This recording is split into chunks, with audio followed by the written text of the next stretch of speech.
Durante os anos mais tensos da Guerra Fria, enquanto o mundo prendia a respiração com a ameaça nuclear e a sombra do comunismo se espalhava, algo ainda mais sinistro fervilhava, não em Moscovo, mas nos corredores secretos da própria CIA, em Langley, Virgínia.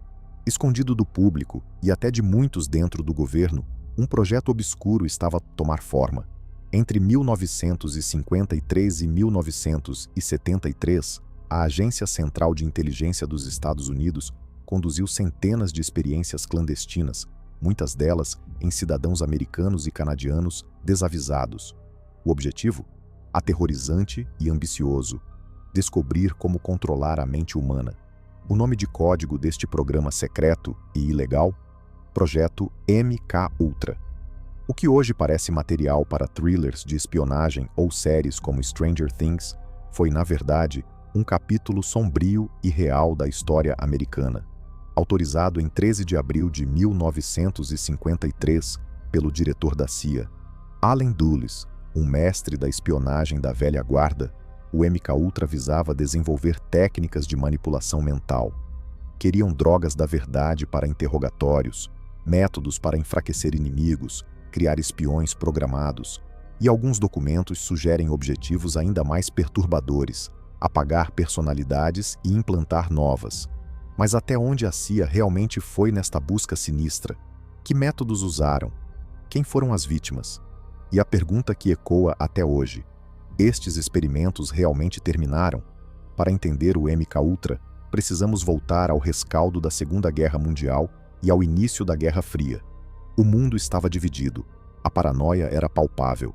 Os Estados Unidos viam a União Soviética não apenas como um inimigo militar, mas ideológico, capaz de táticas insidiosas. Relatos de prisioneiros de guerra americanos na Guerra da Coreia, supostamente submetidos à lavagem cerebral por chineses e norte-coreanos, acenderam um alarme em Washington.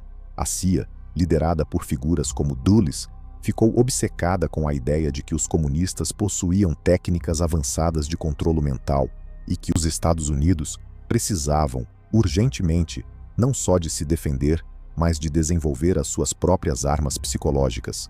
Este medo não surgiu do nada. A própria inteligência americana já tinha explorado o campo. O OSS, precursor da CIA, já procurava uma droga da verdade nos anos 40. Em 1947, a Marinha iniciou o projeto Shatter, testando drogas em interrogatórios. E em 1950, a CIA lançou o projeto Bluebird, renomeado depois para Projeto Artichoke, em 1951, que já usava hipnose, morfina e LSD em tentativas de criar amnésia ou forçar confissões. O MKUltra não foi um começo, foi uma escalada aterradora. Com a ordem de Dulles, em 1953, o MKUltra tornou-se o programa guarda-chuva para todas as pesquisas de controle mental da CIA. E no centro desta teia estava um homem, Dr. Sidney Gottlieb. Um químico brilhante, mas com uma visão sombria, Gottlieb era o chefe da divisão química do serviço técnico da CIA. Ele via a mente humana como um mecanismo a ser desmontado e remontado. Oficialmente, o MKUltra buscava defesas contra técnicas inimigas e melhores métodos de interrogatório, mas os documentos que sobreviveram à destruição revelam uma agenda muito mais ampla e sinistra: controlo comportamental, alteração de padrões sexuais, indução de doenças, criação de assassinos teleguiados. A lenda do candidato da Manchúria parecia ser um objetivo real para alguns dentro da agência. O projeto era gigantesco e compartimentado. Mais de 150 subprojetos foram financiados, envolvendo mais de 80 instituições, universidades de prestígio como Harvard, Stanford, Columbia, hospitais, prisões e companhias farmacêuticas. Muitas vezes, os pesquisadores recebiam fundos através de fundações de fachada da CIA, como a Society for the Investigation of Human Ecology, sem saberem a verdadeira origem ou o propósito final do seu trabalho. A ferramenta mais famosa e infame do arsenal do MKUltra foi o LSD. Descoberto acidentalmente por Albert Hofmann na Suíça, o potente alucinógeno fascinou Gottlieb e a CIA pelo seu potencial de desorganizar a mente. Começaram a testá-lo, Primeiro em voluntários, muitos da própria CIA, mas rapidamente passaram a administrar a droga secretamente, sem qualquer consentimento, a centenas de pessoas. Mas o LSD era apenas a ponta do iceberg químico. O MKUltra experimentou com um coquetel assustador de substâncias: mescalina, usada pelos nazis em Dachau, psilocibina, dos cogumelos mágicos, escopolamina, o soro da verdade original, heroína, morfina, temazepam, barbitúricos, anfetaminas. A lista é longa. O objetivo era encontrar a chave química para desbloquear, controlar ou destruir a mente. E os métodos iam muito além das drogas. O MKUltra explorou intensivamente a hipnose, tentando criar personalidades múltiplas ou induzir ações contra a vontade do sujeito. Usaram eletrochoques em níveis muito acima do terapêutico, não para tratar, mas para apagar memórias ou induzir confusão.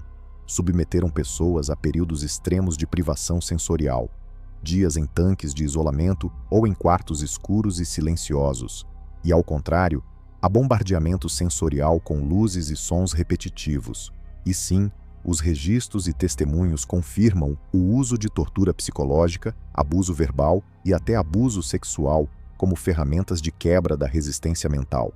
Dentro da vasta rede do MKUltra, algumas operações tornaram-se particularmente notórias. A Operation Midnight Climax é talvez a mais bizarra. Entre os anos 50 e 60, a CIA montou bordéis secretos em Nova York e São Francisco. Prostitutas contratadas pela agência atraíam homens para estes locais, onde lhes era administrado LSD secretamente nas bebidas. Agentes da CIA, incluindo o infame George White, observavam tudo por trás de espelhos falsos, tomando notas sobre os efeitos da droga no comportamento sexual e na vulnerabilidade dos sujeitos. White chegou a escrever a Gottlieb que se divertia imenso. Onde mais um rapaz americano de sangue quente poderia mentir, matar, enganar, roubar, violar e pilhar com a sanção e bênção do Todo-Poderoso. No Canadá, o MKUltra financiou o trabalho do respeitado psiquiatra Dr. Ewan Cameron, no Allen Memorial Institute da Universidade McGill, em Montreal. Cameron desenvolveu técnicas brutais chamadas depatterning, despadronização, e psychic driving, condução psíquica. Ele submetia pacientes, muitos internados por problemas menores como ansiedade ou depressão, a comas induzidos por drogas, eletrochoques massivos, 30 a 40 vezes a intensidade normal, e longos períodos ouvindo mensagens gravadas repetitivamente. O objetivo era apagar a mente para reconstruí-la. Os resultados foram devastadores. Centenas de pacientes sofreram danos cerebrais permanentes, perda de memória severa, ou foram levados à insanidade e ao suicídio. Muitos eram cidadãos canadianos cujas vidas foram destruídas com financiamento secreto da CIA. E depois há as vítimas anônimas. Prisioneiros em penitenciárias federais como a de Atlanta, pacientes em hospitais psiquiátricos, pessoas comuns que frequentavam os bordéis da CIA, estudantes universitários que responderam a anúncios de testes psicológicos em troca de alguns dólares. A maioria nunca soube que foi cobaia num programa governamental secreto. O seu sofrimento, as suas sequelas, permaneceram invisíveis por décadas. O caso de Frank Olson tornou-se o símbolo trágico do MKUltra. Olson era um bacteriologista do exército que trabalhava em projetos secretos de armas biológicas ligados à CIA. Em novembro de 1953, durante um retiro de trabalho, Sidney Gottlieb secretamente adicionou LSD à bebida de Olson e de outros colegas. Olson, que já tinha dúvidas sobre a moralidade do seu trabalho, reagiu mal à droga, ficando profundamente perturbado. 9 dias depois, a 28 de novembro, ele caiu da janela do seu quarto no 13º andar do Hotel Statler, em Nova York. A CIA rapidamente classificou como suicídio, mas a família Olson nunca aceitou a versão oficial. Décadas mais tarde, em 1994, conseguiram exumar o corpo. A autópsia revelou lesões consistentes com um golpe na cabeça antes da queda. As dúvidas intensificaram-se. Olson teria sido assassinado para silenciá-lo? Em 1975, a família recebeu um acordo de $750 mil e um pedido de desculpas formal do presidente Gerald Ford e do diretor da CIA, William Colby. Mas a verdade completa sobre a sua morte permanece um mistério. Para além dos factos comprovados, o MKUltra gerou inúmeras teorias da conspiração. Uma das mais persistentes é a do Projeto Monarch, que seria uma continuação focada na criação de escravos mentais através de trauma extremo, especialmente em crianças, usando símbolos e rituais específicos. Não há provas concretas que sustentem o Monarch como um programa real da CIA, mas a teoria persiste em nichos da internet, muitas vezes ligada a interpretações de eventos na cultura pop. E você, o que pensa sobre o MKUltra? Acredita que foi apenas um capítulo negro encerrado no passado, ou que as suas sombras se estendem até aos dias de hoje? Qual a sua teoria sobre os objetivos reais da CIA? Deixe a sua opinião, as suas dúvidas e as suas teorias aqui nos comentários. Queremos saber o que você pensa.